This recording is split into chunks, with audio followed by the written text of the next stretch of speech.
Hi! Welcome back to my varsity. My name is Mai. Before we start, mag-ready muna tayo ng papel at ballpen kasi dito magpa-practice tayong magsulat ng Korean alphabet sa tamang stroke nito. Isusulat ko siya at gagayahin niyo ko. Isa sa mga benefits ng pagpa-practice magsulat ay para mabilis natin matandaan ang Korean letter names at sounds nito. Siyempre, gaganda din ang sulat natin. Simulan natin dito sa Kiyok. Yan, maglalagay ako ng number. Ito yung mark para alam nyo kung saan tayo magsisimula. Yan, kaliwa, guguhit lang kayo ng linya. Kaliwa pa kanan, diretso hanggang pababa. Yan, meron na tayong Kiyok. Isulat nyo siya 2 or 3 beses. Next, Niyun. Niyun. Dito tayo magsisimula. Guguhit kayo mula taas, pababa na linya, diretso papuntang kanan. Yan, diretso lang ang sulat. Yan, meron na tayong Niyun. Next letter. Ikot na tayo. Yan ang pattern natin. Linya, kaliwa, pa kanan, parang Kiyok. Tapos magsusulat kayo ng parang Niyun. Parang Niyun. Tapos diretso lang.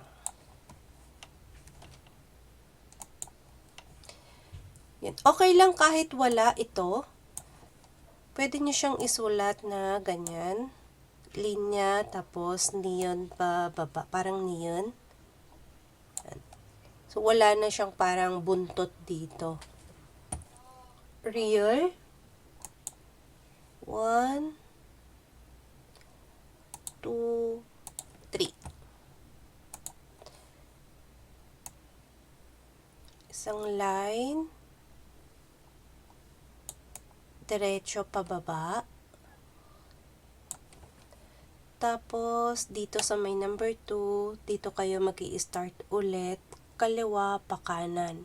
Iko-connect nyo siya dun sa ginuhit natin. Tapos, dito naman, pabaliktad naman. Yan.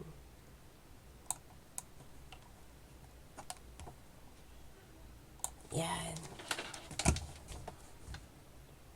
1, 2, 3.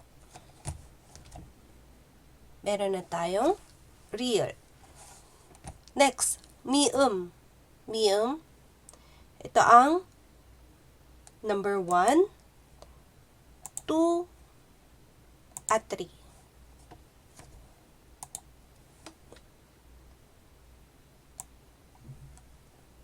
Isang linya pababa. Tapos sa taas niya, diretso pababa. Tapos sa 3, yan. Pag sa lapis, ulitin ko. 1, 2, 3. Piyup. Dito kayo magsisimula. Pangalawa, dito. Pangatlo, at pang-4. Start tayo sa number 1. 1, 2, 3, 4. Andito na tayo sa siut. Sa 2. Dito gagamit tayo ng lapis.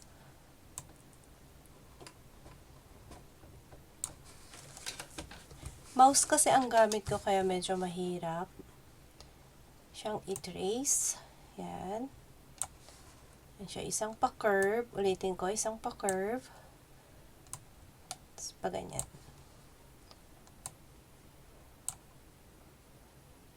Tapos maliit na guhit dito. Yan.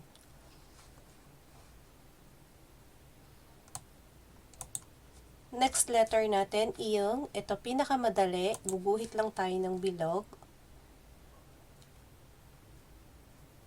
Yung 1 ang pattern natin.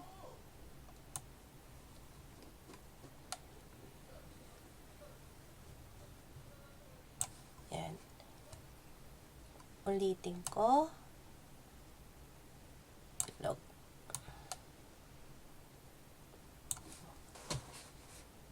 Ayan, nandito na tayo sa chiut. Ito ang pattern niya, 1, 2. Para lang din siyang chiut, kaso pinagkaiba nila, meron siyang line dito. So, unahin natin tong line niya sa taas. Tapos magka-curve tayo dito, pababa. At saka isang maikling pa-curve. Yan, chiut. Isang pa-curve, tsaka isa pang maliit na pa-curve. Pwede nyo rin siyang isulat ng tuloy-tuloy na paganyan. Ito yung mostly ginagamit pag magsusulat ng chiut. Yan, para siyang kiyok pero medyo slant pa siya. Tapos maliit na guhit. Okay, dito naman tayo sa chiut. 1, 2, 3. Yan yung chiut, chiut, chiut. Parang magkakaparehas lang siya.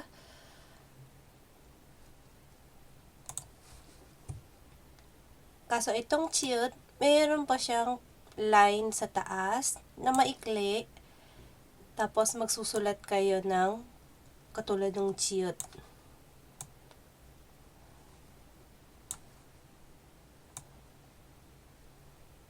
Yan. Isang maikling line. Susunod, magsusulat kayo ng parang chiut. Pwede nyo rin siyang, yung line niya medyo nakatayo ng konti. Yan.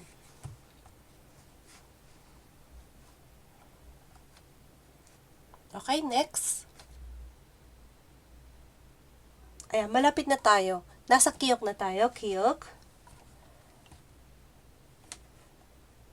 1, 2. Meron akong ginawang spreadsheet ng Hangul stroke. Sa gustong kumuha, comment writing lang at ipapasok ko sa inyo yung PDF para makapag-practice kayo sa bahay. Guguhit tayo ng line ng kiyok. Kiyok siya, kiyok. Yan, takiyok ang style. Tapos, isang one line pa na nakadikit sa kanya. Yan. Yan. Kiyok. Kiyok. Next letter, tiyot. 1, 2, 3. Start dito. 1 line. 2 line. Tapos, sulat ng neon. Yan, neon. Diretso pa ganyan. So, para siyang letter E. Next, P up. P up.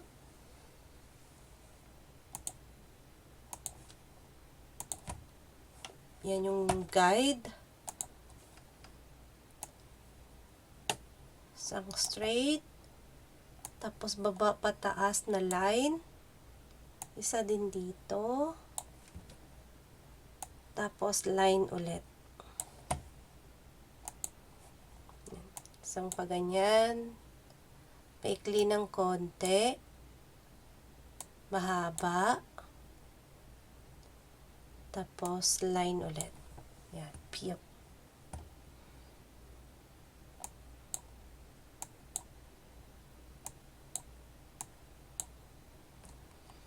Okay, andito na tayo sa last na basic consonants. Hiyut. Hiyut. 1, 2, 3. So, isang maliit na line. Tapos, medyo mahaba.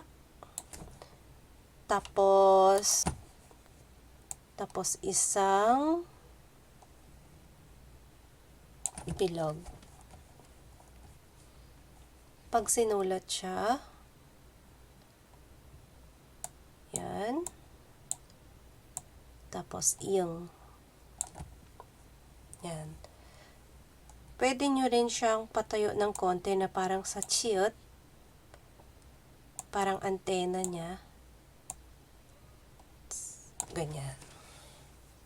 Okay, walang problema kung pahiga or pa-slant. Finally, natapos din natin ang basic consonants. Abangan ang part 2 ng lesson 3 dahil vowels naman ang pag-aaralan natin. Sa mga gustong mag-aral pa sa bahay, mag-comment lang ng writing at ipapasa ko ang link. Please subscribe for more Korean lessons like this. See you in the next lesson. Annyeong!